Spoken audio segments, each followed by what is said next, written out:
Hi everyone, it's Rain. I can't believe this. I actually recorded a 20-minute video just now on my other computer using my new mic, and it was stuttering.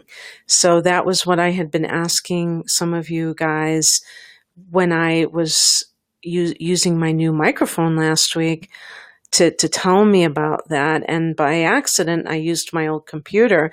And so I've kind of pinpointed that that is the computer's problem.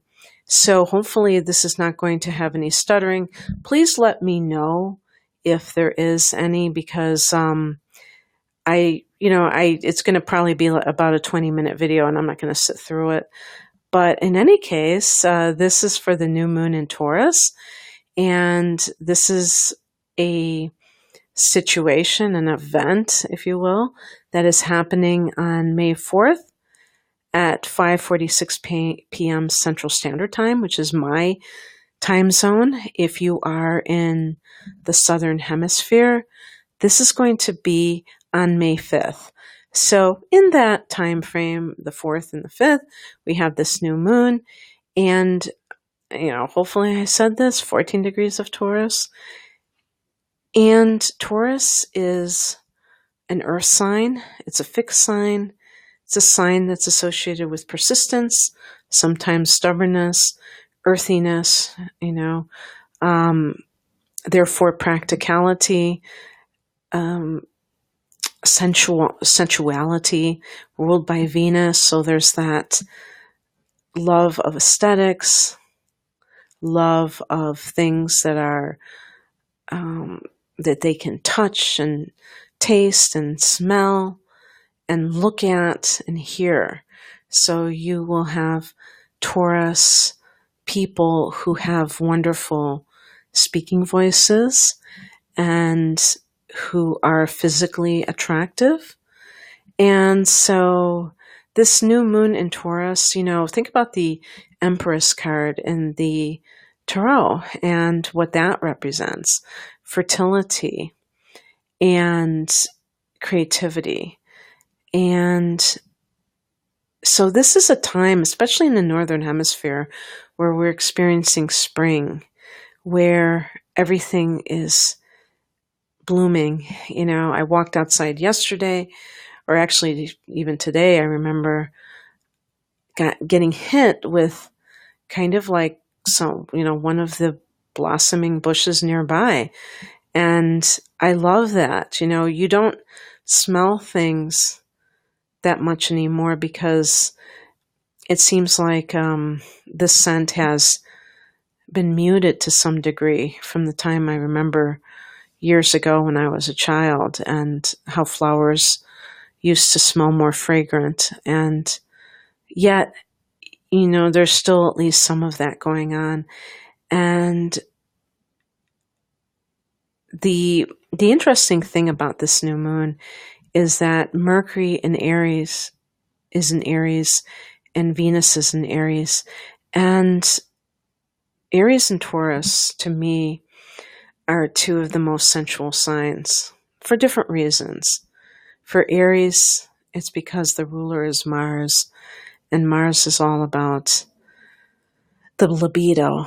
There's a sense of urgency with Mars, a sense of impatience. Do I sound like a Harlequin romance? And with Taurus, it's that, again, the kind of like enjoyment of the senses. And being an earth sign and feeling like, hey, this is a natural part of life. And so both of these signs together can make for a lot of, I was going to say a lot of randy people out here, but it can, I was going to say it can masquerade as love if people are meeting others and feeling that sense of attraction. Venus in Aries can be somebody who is easily bored, going from one relationship to the next and feeling that rush of newness, starting something new, and then when it becomes predictable, moving on. Mars is in Gemini. So again, that catch me if you can kind of vibe. It's so interesting because Taurus can be stodgy. It can be set in its ways. And Aries and Gemini, to me, are very forward looking and not signs that like to stand still for very long. So you may be feeling this sense of wanting to create something that has a lasting value, but having a lot on your plate at this time. But definitely do look at this area of life. And with Taurus ruling the second house of earned income and possessions, this can be a great time to envision for yourself what kind of finances would you like to have. You know, isn't it funny talking about finances and trying to be spiritual? A lot of people would say they don't mix. But, you know, if you can turn it into something spiritual and you can look at it as the money that I attract is money that can be put to creating as joyous a life for myself so that I can then spread it to others. A lot of times when people feel unhappy in their life, they make other people miserable with their bad moods. So it's not selfish to want to have certain things, and that's what we're talking about with Taurus, things, possessions, certain things, certain amount of money that can buy things that can lead to a life where you feel that you are taken care of physically, so you can concentrate on the deeper things, the more lasting things. And whenever I do a reading over again, I'm always like, oh, you know, because I'm just doing this off the cuff, so I'm not doing this how I did it the first time. And I'm thinking to myself, okay, now, what were the things I talked about the first time, and how do I get there? Well, one of the things that I said the first time is that Mercury being in Aries can make it so that you have these amazing ideas. Aries is a very intelligent sign, and if you are an Aries or you know an Aries person, you may be kind of surprised to hear me say that. Not because you think the Aries in your life is stupid, but because they tend to be very, it's kind of like interesting, they tend to have a physicality about them. Even though Taurus is an earth sign, and we would associate that with the physical, obviously. But Aries is the first house, and it deals with the body, and Mars is very active. So Aries people a lot of times are doing this. They've got these projects that they're working on. They may like to go places to do certain things, or they may be go all day long and even into the evening. And yet they have very fine minds, very quick minds. And at this time, with the Taurus new moon, it's a great time to plant seeds of intention around the money that you earn, the possessions that you have. If there are things that you want, create a vision board. My goodness, of all the times, this would probably be a good one. Now, I've been hearing a little bit of derision about vision boards here and there, and I have never created one myself. And the reason for it is pretty silly, but I'll tell you anyway. It was because when they were giving the instructions about how to do it, they were saying, okay, get some magazines, cut pictures of what you want, and paste them on the board. And yet, how do you get magazines these days? How do you get a bunch of magazines? I know sometimes they're donated, but I mean, something as simple as that kind of like threw me for a loop a little bit. And then on top of that, I was thinking, how can I find the pictures of the things that I want? So what you can do instead is create an electronic vision board, which would be a lot easier because then you can really pinpoint it. And you can either do one of two things, and I think I'm going to do it in the latter way. You can either, like, I know that they have these apps, these programs that are like for collages, where you just can put a lot of images together on one screen, on one page. You can do something like that and you collect, and it'd be like a lot of fun to collect images of things that you want. Not just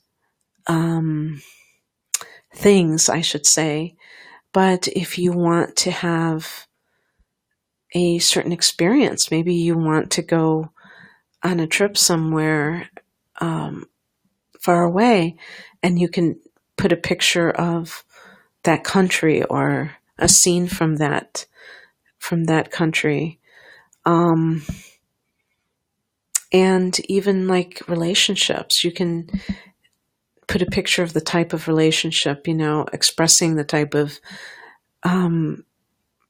relationship you would like. And for some people, it would be a romantic picture. For some, it would be like climbing a mountain together, something more adventurous, That's one method. The other method, which I think I'm going to use, is where you create like a slideshow.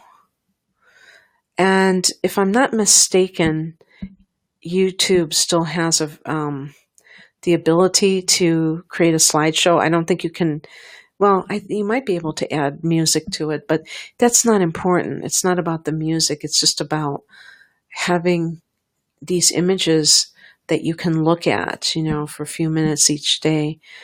And at the same time, trying to think about what kind of feelings would be generated if this came true for you. And just doing that a few minutes a day and doing an experiment. Maybe do it for a month and see if it works out for you and see if you get any of those things.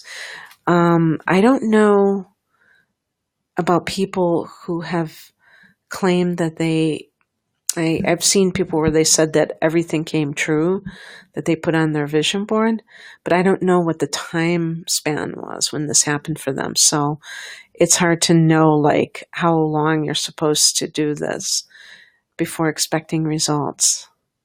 But even if you did it for a year, I really feel that it's great to have a vision. The 11th house is the house of hopes and wishes and long-range goals. And this is, an example of, the vision board can consolidate all of those things and put them in one, that's what consolidation is, put them in one place so you can just look at them and review them every day. And so looking at some of the aspects, we do have nice angles, trines from Mercury to Jupiter and Venus to Jupiter. Venus to Jupiter could be good for money. And of course, with the Sun and Moon in Taurus, that is definitely going to be increased. The likelihood of something positive in that regard. And with a trine, which is the easiest flowing aspect between Mercury and Jupiter, there can be this very positive mindset. And because Mercury and Jupiter are both in fire, it's even more positive, more enthusiastic. You're chomping at the bit to just experience all these blessings from the universe. And that's wonderful. Don't don't lose that feeling. Kind of bottle it in your mind. And with the trine between Venus and Jupiter, there can be a lot of optimism that love is possible. If you're looking for love, there may be multiple opportunities. Like I said, people are going to be feeling even a bit restless, I believe, with Mars and Gemini at this time, but also the sense of enthusiasm with Venus and Aries, doing what you love, feeling spontaneous, and being authentic too.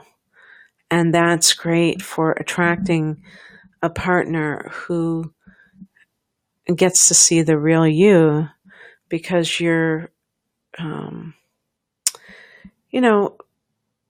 not putting on an act.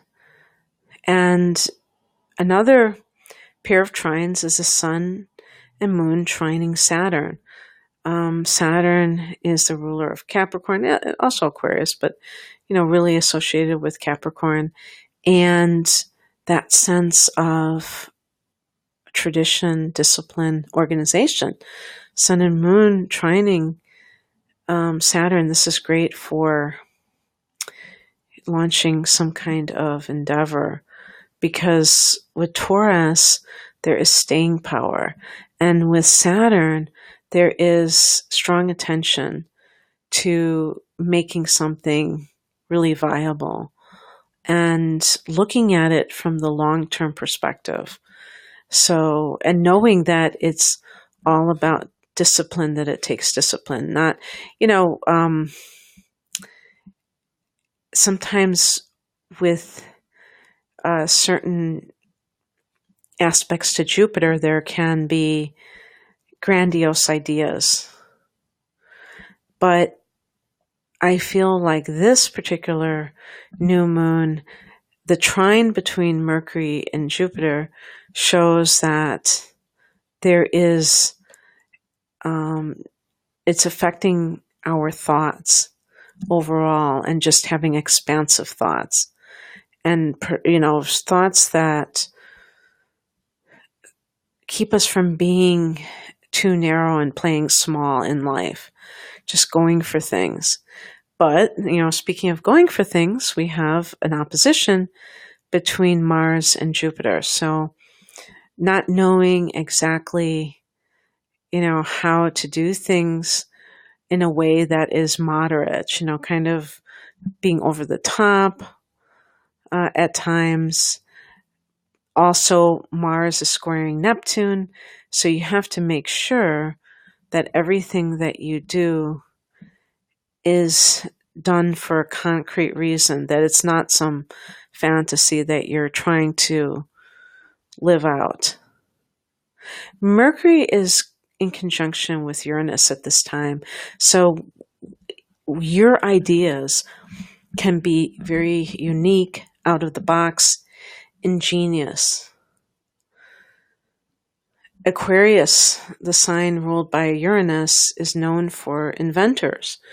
And you never know what kind of thought you'll have that could make you a lot of money, The fact that Uranus is in Taurus now, it can be for a solid reason, that your idea isn't just for personal glory, but for personal profit.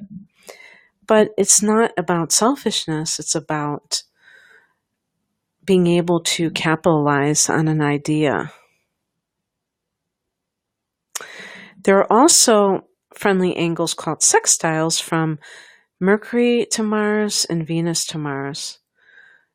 From Mercury to Mars, this is about ideas that can be put into action in a very easy way that doesn't have a lot of problems attached to it. So you can see results very quickly because of this. And the other thing too is that with Venus sextile Mars, if you are in a relationship with somebody, you can feel a sense of the relationship, or you're entering one, or you'd like to enter a relationship. There's a balance between the physical and the romantic. It's not like if there's a square between Venus and Mars, then sometimes it will either be that maybe one person is in love with the other person is just using that person for sexual gratification, for instance. And with here, it's a balanced thing. It's harmonious, I should say. So that's good for relationships or potential relationships. There are sextiles from the Sun and Moon to Neptune. So not only do you have trines to Saturn, but sextiles to Neptune. That's really wonderful for both the spiritual and the material sides of life. Trine from Sun and Moon to Pluto, so good for understanding where your power begins and ends. A lot of times with hard angles to Pluto, there is an abuse of power. The person doesn't understand that they cannot control others, and they try to control others. And yet you do have squares from Mercury to Pluto and Venus to Pluto. So be careful of obsessive ideas. Taurus is a sign that's associated with possessiveness, and that can be one of the shadow aspects of Taurus, is looking at their partner as yet another possession of theirs. And instead of seeing that person as an individual with their own ideas and their own right to live in the way that they see fit. Venus square Pluto can be somebody who needs to have the upper hand in the relationship. This can involve controlling behaviors, suspicious, being overly suspicious of a partner, kind of like Venus and Scorpio gone bad. So watch out for that, because that could create disharmony in an otherwise good relationship. But speaking of that, there is a square between Venus and Saturn. Some people may be feeling unloved, but in this context, because this is a transit, they might be projecting their own stuff onto another person. Same with Venus square Pluto, the tendency to be out of touch with one's own shadow and see it in another, but not realize it's coming from within you. Pluto deals with when I say the shadow, I'm talking about the unacknowledged part of a person that they feel shame about, that they feel conflicted, traumatized. It could be due to, past trauma that they develop the shadow, but it could even be like a karmic carryover. And so look at what your attitudes are in relationships, because you never know if it's going to come up in some way to show you what it is that you need to work on. And let's see if there's anything else I wanted to add. But like I said, trines between the Sun and Moon and Pluto. So real sense of personal power. This might be a really good time to launch something at the time of this new moon, or thereafter, I should say. So anyway, I hope that you guys enjoyed this. If you'd like a personal astrological reading, check me out at rainamoonastrology.com. The link is below. Take care. Bye.